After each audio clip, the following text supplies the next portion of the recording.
ડીસામાં school van ચાલકે આવેદનપત્ર આપ્યું। રાજકોટમાં અગ્નિકાંડ થયા બાદ શાળાઓ ખુલતા પોલીસ તંત્ર દ્વારા સ્કૂલ વાન અને સ્કૂલ રિક્ષાઓ સામે કડકાઈથી કાર્યવાહી કરાતા ડીસામાં સ્કૂલ વાન સંચાલકો દ્વારા નાયબ કલેક્ટરને આવેદનપત્ર આપી પોલીસ દ્વારા કરાતી ખોટી હેરાનગતિ બંધ કરવા રજૂઆત કરવામાં આવી હતી।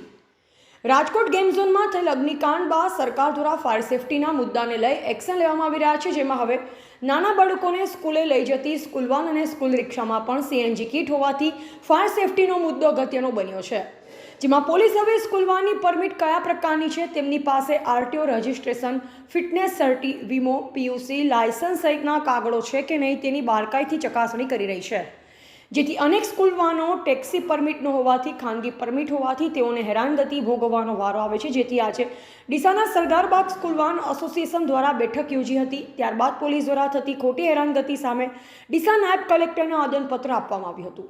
આવેદનપત્રમાં જણાવાયું હતું કે તમામ લોકોની રોજીરોટી આધાર સ્કૂલ વાન છે, તેઓને વેકેશન દરમિયાન કોઈ ધંધો રોજગાર મળતો નથી, તેમજ તંત્ર કહે તે રીતે તેઓ ફાયર સેફટી રાખી સ્કૂલ વાન ચલાવવા તૈયાર છે, જેથી પોલીસ દ્વારા થોડી ધીરજ રાખી ખોટી હેરાનગતિ કરવાની બંધ કરાય તે જરૂરી છે। કલ્પેટ ડ્રાઈવર, સ્કૂલ વાન ડ્રાઈવરો અમે બધા સરકારશ્રીને એટલું નિવેદન કરીએ કે તમે લોકો ટેક્સી પાર્કિંગનું અમને કહ્યું, પણ અમારા પાસે હમણાં ટેક્સી પાર્કિંગ કરવાની કોઈ સગવડ નથી, તો કહેતો તમે અમને એની મુદ્દત આપો। અને બીજું કે આટલા 2 મહિનાથી સ્કૂલ વાનો બધી બંધ હતી અને હવે અમારો ધંધો રોજગાર સ્કૂલ વાન ઉપર નભે છે। અમારા બહેરા છોકરાનું ગુજરાન અમે સ્કૂલ વાન ઉપર ચલાવીએ છીએ અને તમે કહેતા હોય તો અમે ગાડીના અંદર બીજું બધું રાખવા તૈયાર છીએ। ફાયર સેફટી છે, બોટલ રિન્યુ છે, પીયુસી, વીમો, કાગળિયા બધા ઓકે રાખવા તૈયાર છીએ। અને સરકાર એમ કહે છે કે તમે ઓછા બાળકમાં તૈયાર છે, પણ એ પ્રમાણે મોંઘવારીને ધ્યાનમાં રાખીને અમારે વાલી પાસેથી ભાડું લેવું કઈ રીતના? હવે જે બાળકનું ભાડું 600 રૂપિયા ચાલતું અમે એકદમ 1000 રૂપિયા કરીએ, બિચારી સામે વાલી પણ એ ભાડું આપી કઈ રીતના આપી શકે? એટલે સરકારને અમારું એવું નિવેદન છે કે અમને શાંતિથી ધંધો કરવા દો, તમે કહેશો એ પ્રમાણે અમે ચાલીશું તમારી ગાઈડલાઈન મુજબ, પણ એની અમને થોડી મોહલત આપો।